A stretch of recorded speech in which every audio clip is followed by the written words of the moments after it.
Rahul Gandhi America की 3 दिवसीय यात्रा पर हैं। अलग अलग तरीके के बयान वहां पर जाकर के दे रहे हैं। इस पर हमारे साथ बातचीत करने के लिए मौजूद हैं केंद्रीय कपड़ा मंत्री गिरिराज सिंह।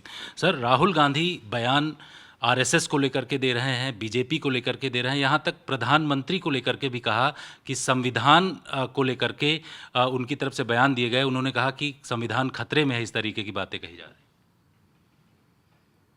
देखिए, मैं भी देख रहा था आपके चैनल पर, ये राहुल गांधी को सैम पित्रोदा कह रहे हैं कि वो पप्पू नहीं है।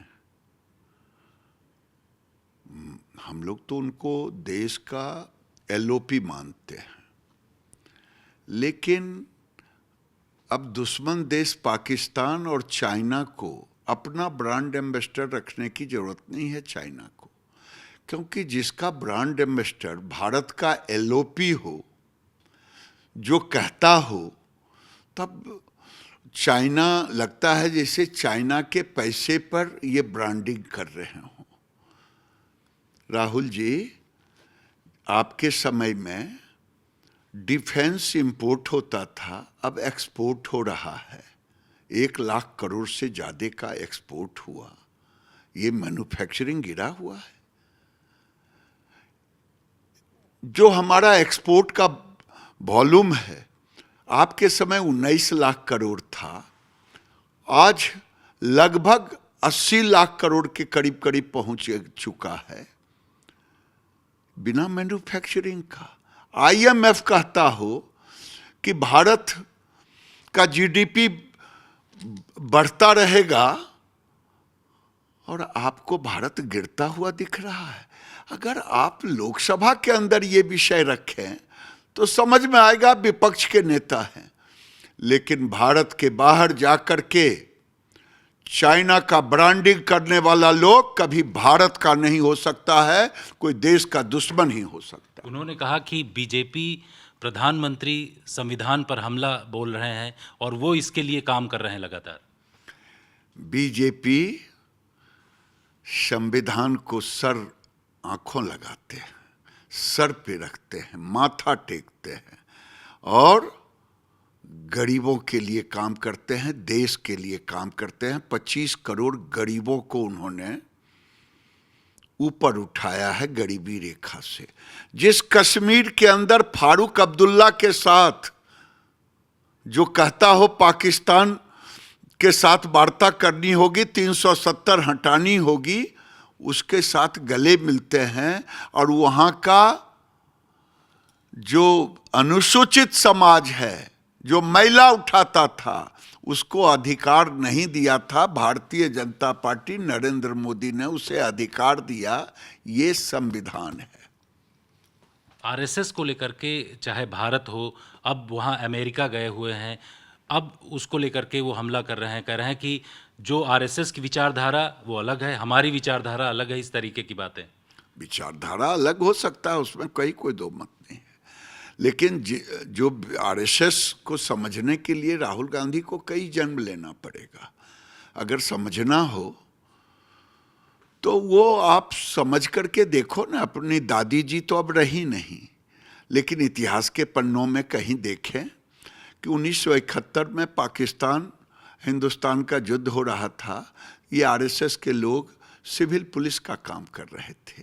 जब वायनाड में मुस्लिम समुदाय के लोगों के ऊपर आपदा आया तो संघ के स्वयंसेवक वहाँ खाना पहुँचा रहे थे।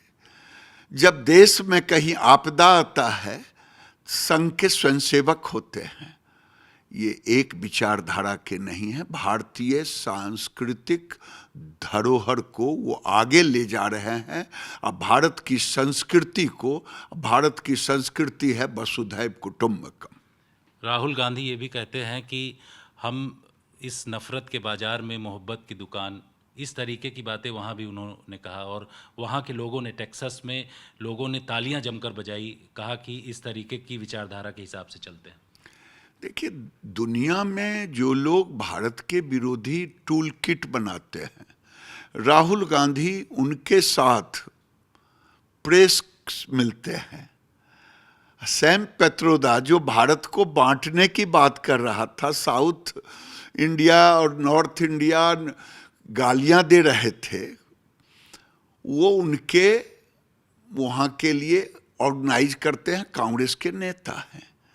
तो राहुल गांधी से इससे ज़्यादा कोई उम्मीद नहीं की जा सकती।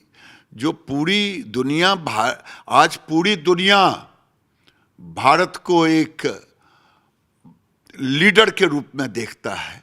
यूक्रेन और रशिया के युद्ध में कोई कह रहा है कि कोई कर सकता है तो नरेंद्र मोदी, भारत। अगर इजराइल और फिलिस्तीनी में लोग कह रहे हैं कोई कर सकता है तो भारत, भारत का मतलब नरेंद्र मोदी।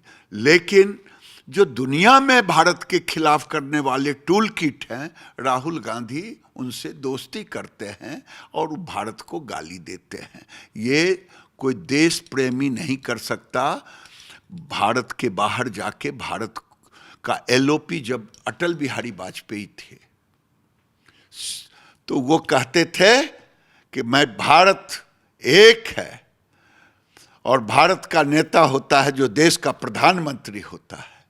ये चरित्र है एलओपी का, अटल बिहारी वाजपेयी ने दिखाया है। राहुल गांधी तो ऐसा करते हैं जैसे लगता है कोई देशद्रोही कर रहा हो। और मेरा मानना है जो देश की निंदा करे बाहर जा करके, उस पर तो देशद्रोह की मुकदमा चलनी चाहिए। एक अंतिम सवाल, जिस तरीके से ट्रेनों को लेकर के पिछले कुछ दिनों में देखा गया कि उनकी पटरियों को तोड़ा जा रहा है, और कानपुर में कुछ इसी तरीके की घटना दिखाई पड़ी, आपको किस तरीके की साजिश नज़र आती है?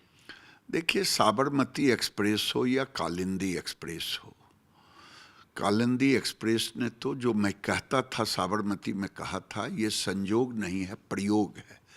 रेल के चूक से दुर्घटना नहीं हुई है, ये साजिश चल रही है भारत की अर्थव्यवस्था को, भारत को उथल पुथल करके।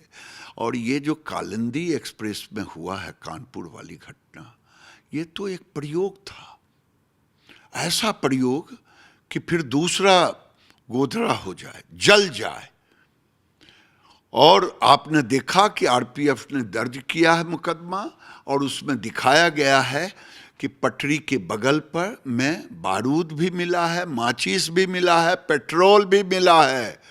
ये तो ड्राइवर को धन्यवाद दूंगा, रेल को, जिसके बुद्धिमत्ता से वो दिख गया। सिलेंडर लाल था कलर का, इसलिए ब्रेक भी लगा, नहीं तो आज धू धू गोधरा की तरह जलता होता। ये दूसरा गोधरा कांड करने की साजिश है। लेकिन इस पर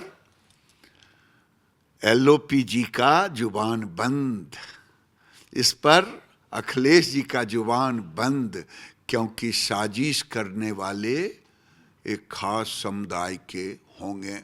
आ जाएगा। सूरत में भी जिस तरीके से पत्थरबाजी हुई, उसको लेकर के भी सवाल खड़े हो रहे हैं। गणेश पंडाल के ऊपर पत्थरबाजी की गई एक खास समुदाय की तरफ से। ये देखिए, एक हार्वर्ड यूनिवर्सिटी का रिपोर्ट है, और उस रिपोर्ट के अनुसार ही ये काम हो रहा है। जब इनकी संख्या बढ़ती है, हमने तो कभी तजिया पर पत्थर नहीं फेंका। मैं मुसलमानों से पूछना चाहता हूं, गणेश चतुर्दशी पर क्या ये बांग्लादेश हो गया? क्या ये पाकिस्तान हो गया? अब तो सचमुच में देश के हिंदुओं को ये तैयार होना पड़ेगा कि बटोगे तो कटोगे।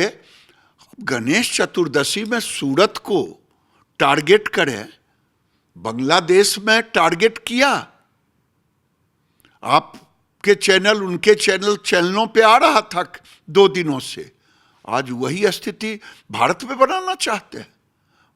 अब तो भारत के हिंदुओं को सोचना पड़ेगा, क्या नेहरू और हमारे पूर्वज गांधी जी इसी के लिए बंटवारा किए थे? दुर्भाग्य था अगर उस दिन अगर धर्म के आधार पर बांटे थे तो सारे मुसलमानों को पाकिस्तान भेज देना चाहिए था, तो आज ये दुर्दशा नहीं होती। नेहरू ने जानबूझ करके ऐसी बंटवारा करवाई कि जिंदगी भर वो वोट की राजनीति करते रहे, नाती पोता, और भारत झेलता रहे, और एक दिन गजवाए हिंद हो। शुक्रिया सर आज तक से बातचीत करने के लिए। कैमरामैन संजीव के साथ जितेंद्र सिंह, आज तक।